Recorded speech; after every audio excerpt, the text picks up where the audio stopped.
नमस्ते।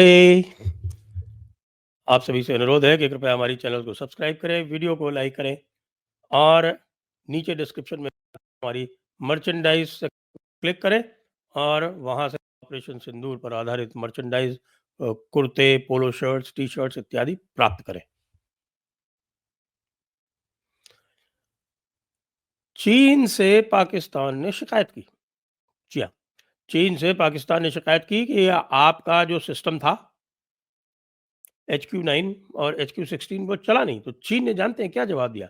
चीन ने जवाब दिया कि ये तो ब्रह्मोस के लिए बनाए ही नहीं गए थे। तो तो पाकिस्तान ने कहा तो भैया हमको कौन-सा ये स्नेक ऑयल तुमने बेच दिया था, ये कह के कि साहब कि ये सबसे एडवांस सिस्टम है, ये S-400 से भी एडवांस्ड है और पता चला कि ये ब्रह्मोस को ही डिटेक्ट नहीं कर पाया। उन्होंने कहा नहीं ब्रह्मोस ही नहीं, ये तो जो ड्रोन्स हैं इनके यानी जो हैरॉप और स्काई स्ट्राइकर वगैरह जो ड्रोन्स हैं लॉइटरिंग मुनीशन वाले, उनको भी नहीं डिटेक्ट कर सकते।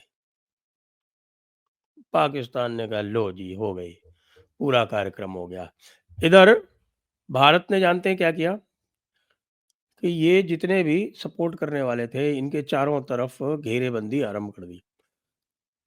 ताइवान ने भारत का जो D4 सिस्टम है वो ऑफिशियली मांगा है कि साहब हमको ये चाहिए। ये D4 सिस्टम क्या है समझिए। ये D4 सिस्टम है drone detect, debtor and destroy system. ये जो हमारी जो नीचे की जो एयर डिफेंस की लेयर है जिसने इतना इफेक्टिवली काम किया और जो इन्होंने ड्रोन्स भेजे खास तौर से जम्मू, पठानकोट, अमृतसर पर उनको सबको पूरी तरह से खत्म कर दिया। जैसलमेर भी भेजे थे इन्होंने। इस सिस्टम को अब ताइवान माँग रहा है, तो अब आप बताइए हमको देना चाहिए या नहीं देना चाहिए? मुझे तो लगता है कि दे देना चाहिए, लेकिन उसके अंदर कुछ डिस्क्लोज़र एग्रीमेंट वगैरह साइन करने पड़ेंगे। ताइवान वैसे चाइना से अधिक रिलायबल है, ऐसा लगता नहीं कि ताइवान उसकी टेक्नोलॉजी को यूएस से शेयर करेगा। हालाँकि यूएस ज़रूर प्रयत्न करेगा कि भई अगर D4 सिस्टम हमारा जाता है ताइवान में, तो ताइवान के सिस्टम में यूएस सेंधमारी करके देखे कि भाई उनका जो गोल्डन डोम वो बनाने वाले हैं 800 बिलियन डॉलर खर्च करके और इधर भारत ने ये D4 बनाया हुआ है 80 मिलियन डॉलर खर्च करके। तो वो ये कह रहे हैं कि भाई ये जो हम खर्चा करने वाले हैं यानी कि 10,000 गुना खर्चा करने वाले, 10,000 गुना। भाई 1 मिलियन से 1000 गुना 1 बिलियन होता है। अब 80 मिलियन से 80 बिलियन भी नहीं है ये। 80 मिलियन का 800 बिलियन है यानी 10,000 गुना। 10,000 गुना खर्चा करके भारत जैसा सिस्टम बना पाएँगे क्या? जो भारत के सिस्टम ने पूरी तरह से नीचे से लेके इनके क्वाडकॉप्टर से लेके और ऊपर वाली जो शाहीन मिसाइल है, सारे के सारे रोक लिए। तो अब ताइवान सिस्टम माँग रहा है। ब्रह्मोस, ब्रह्मोस फिलीपींस पहुँच चुका है। इंडोनेशिया पहुँचने वाला है, वियतनाम भी पहुँचने वाला है। ताइवान को भी दे दें। मुझे लगता है ताइवान को भी ब्रह्मोस मानना चाहिए क्योंकि सबसे ज़्यादा चीन की अगर जिसको बोलते हैं ना शुद्ध हिंदी में, अब आप समझ जाइए शुद्ध हिंदी में क्या होती है चाइना की, वो है ब्रह्मोस। मान लिया इन्होंने पाकिस्तान से। अच्छा जो भारत का जो आत्मनिर्भरता वाला प्लान है, आप देखिए मैंने कल आपको बताया था कि इनके जो कॉमर्स सेक्रेटरी हैं लुटनिक, उन्होंने ये कहा कि साहब कि भारत हमारे साथ जो सामान नहीं खरीदता है, तो उसका भी डिटेल आ गया कि इस समय जो भारत का जो आयुध साजो सामान है उसका 65% आत्मनिर्भर है और 35% विदेशों से है और उस 35% में अमेरिका का जो स्थान है वो बहुत पीछे है क्योंकि उसमें रशिया है, फ्रांस है, नंबर 1 पे रशिया है, नंबर 2 पे फ्रांस है, नंबर 3 पे इज़राइल है।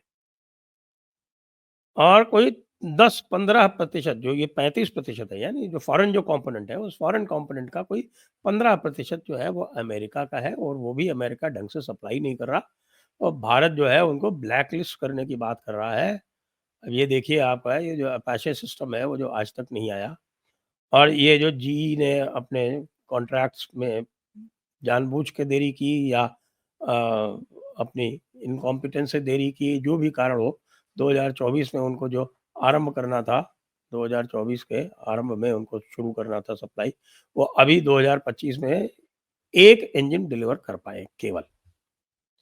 तो भारत ने कहा है कि भई इसमें भी अब हम जा रहे हैं, जहाँ तक एमका का सवाल है, एएमसीए का, तो एएमसीए के लिए भी 414 की बात हो रही थी, जीई के 414 पे जा नहीं रहे, वो सैफ़रन की बात कर रहे हैं, सैफ़रन से एडवांस स्टॉक चल रहे हैं। यूएस बहुत ज़्यादा भाव खा रहा है और यूएस में वैसे भी इतना कन्फ्यूज़न रहता है कि आपको पता ही नहीं कि आज क्या होगा और कल क्या होगा। कल अ, कल तक कल तक ट्रम्प और एलन मस्क एक साथ थे। आज एलन मस्क ना केवल अलग हो गए हैं, वो अपनी अलग पार्टी बनाने की बात कर रहे हैं।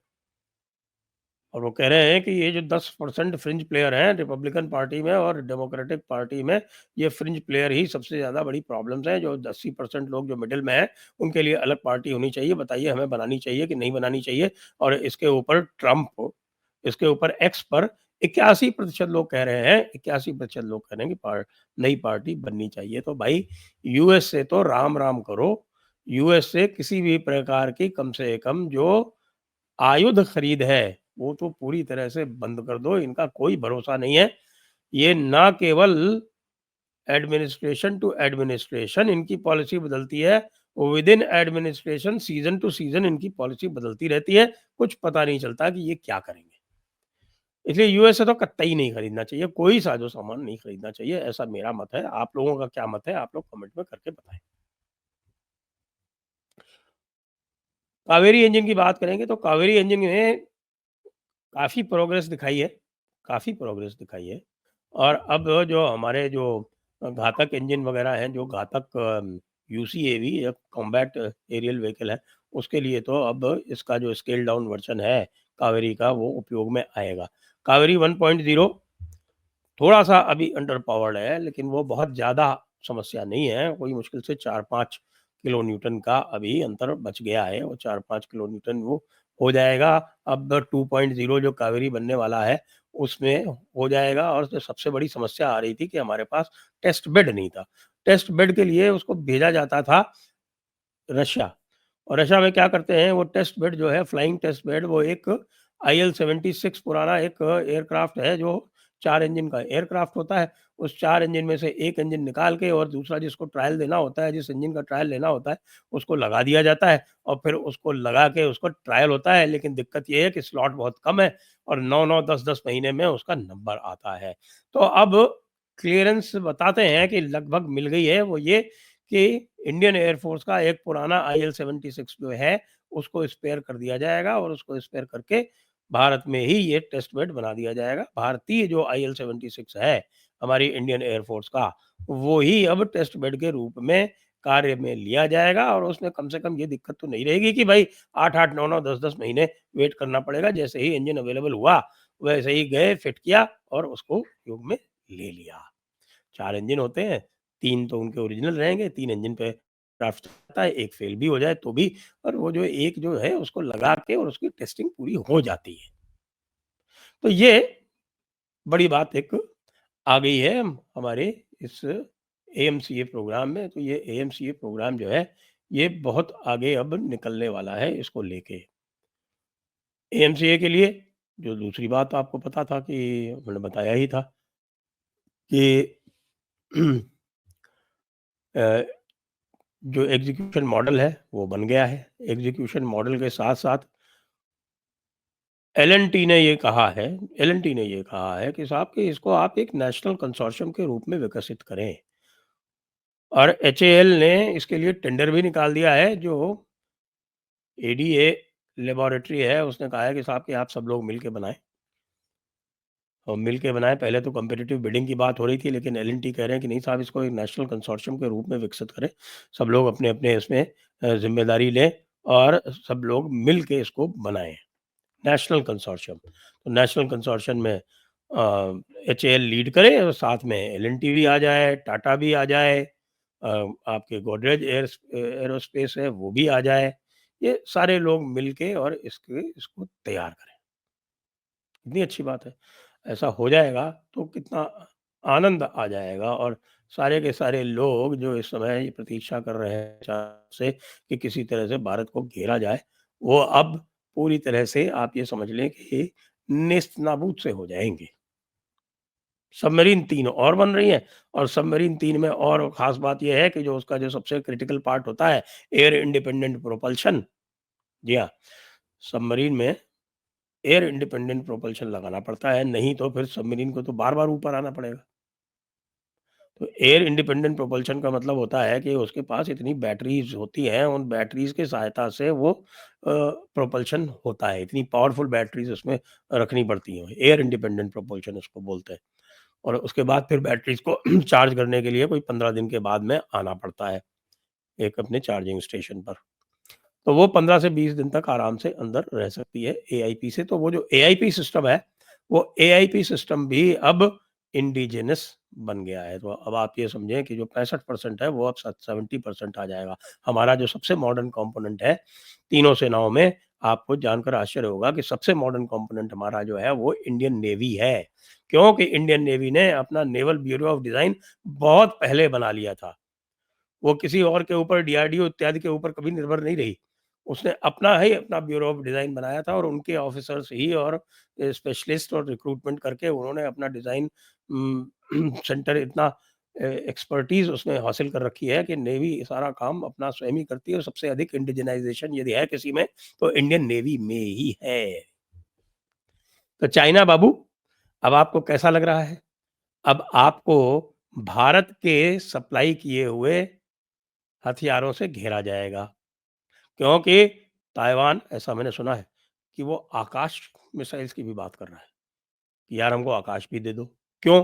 क्योंकि आकाश, भारत पाकिस्तान में तो देख ही लिया, आकाश का सबसे बड़ा सौदागर जो है, सौदा जो सबसे बड़ा किया है, वो आर्मीनिया ने किया है और उसकी वजह से अज़रबैजान जो बड़ा पाकिस्तान का हितैषी बनता था, वो फँस गया है। तो देख लीजिए, भारत की आत्मनिर्भरता के इस समय चारों तरफ डंके बज रहे हैं, ये समझ लें। जय हिंद, जय भारत, वंदे मातरम।